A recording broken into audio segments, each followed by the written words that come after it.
মহানগৰীৰ জালুকবাৰীস্থিত ৰেডিসন ব্লুত উত্তৰ পূব সন্মিলন ও ক্ৰেতা বিক্ৰেতা মিল APED-ৰ উদ্যোগত আৰু অসম চৰকাৰৰ কৃষি বিভাগৰ উদ্যোগত এই সন্মিলন উপস্থিত থাকে কৃষিমন্ত্ৰী অতুল বৰা। জাপান UK আদিকে ধৰি বিভিন্ন দেশ বিদেশৰ প্ৰতিনিধিয়ে অংশ লয় সন্মিলনত। এনে সন্মিলনে থলুৱা কৃষকক লাভান্বিত কৰে বুলি উল্লেখ কৰে মন্ত্ৰী অতুল বৰাই।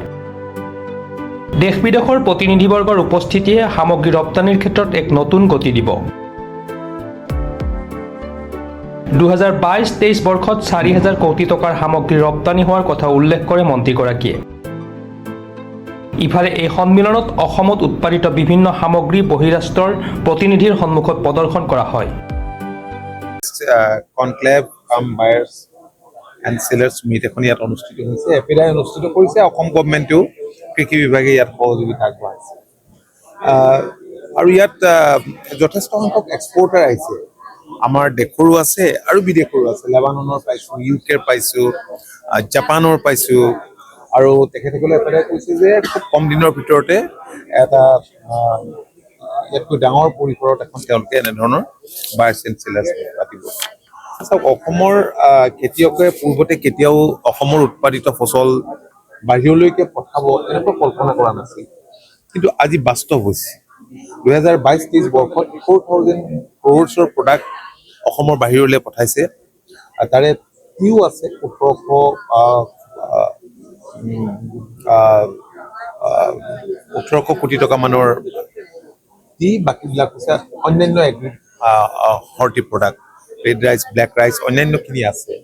এইটো আমাৰ কাৰণে এটা আশাৰ বতৰা আৰু মই অত্যন্ত আনন্দিত যে নতুন প্ৰজন্মৰ যুৱক যুৱতীসকল, অসমৰ শিক্ষিত যুৱক যুৱতীসকল কৃষি খণ্ডতেই নহয় এক্সপৰ্টৰ লগতো এতিয়া ইনভলভ হৈ পৰিছে।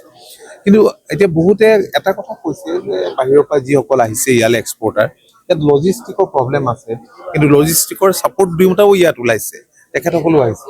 মই ভাবোঁ যে এই গোটেই ইছ্যুবিলাক আমি নিশ্চয় ৰিজল্ভ কৰিব পাৰিম আৰু কিছুমান ইয়াত আমাৰ হৰ্টি বিভাগৰ বিষয়াসকলো আছে, আছে, বেলেগ বেলেগ স্কিমত আমি কিছুমান প্ৰচেছিং ইণ্ডাষ্ট্ৰী আমি কৰিব পাৰোঁ নেকি, আৰু সেইটো কৰিও থকা হৈছে।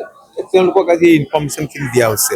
আজি হৰ্টিকালচাৰ বিভাগৰ এক্সএমএনএছৰ জৰিয়তে 50% ছাবচিডিত আজি বহুতকেইটা ইয়াত ডিছপ্লে হোৱা প্ৰডাক্টত আমি প্ৰচেছিং কৰিবৰ কাৰণে আমি হেল্প কৰিব পাৰোঁ।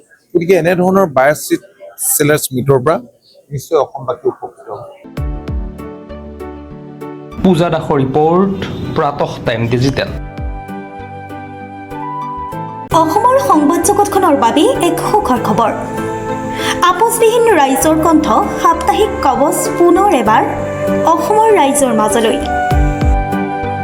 স্বত্বাধিকাৰী প্ৰণীতা কলিতাৰ দ্বাৰা প্ৰকাশিত আৰু আপোচবিহীন একাংশ নপুৰণি অভিজ্ঞতাপুষ্ট সাংবাদিকৰ দ্বাৰা প্ৰচাৰিত তথা eco printing press, Guwahati Katabari গড়চুকত মুদ্ৰিত সাপ্তাহিক কবচ এতিয়া অসমৰ বিভিন্ন প্ৰান্তত উপলব্ধ।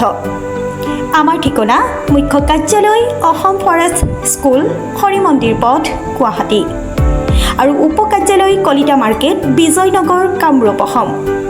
মোবাইল নম্বৰ হৈছে 9435114666 70024722813। আমাৰ ইমেইল ID হৈছে kobos2025@gmail.com।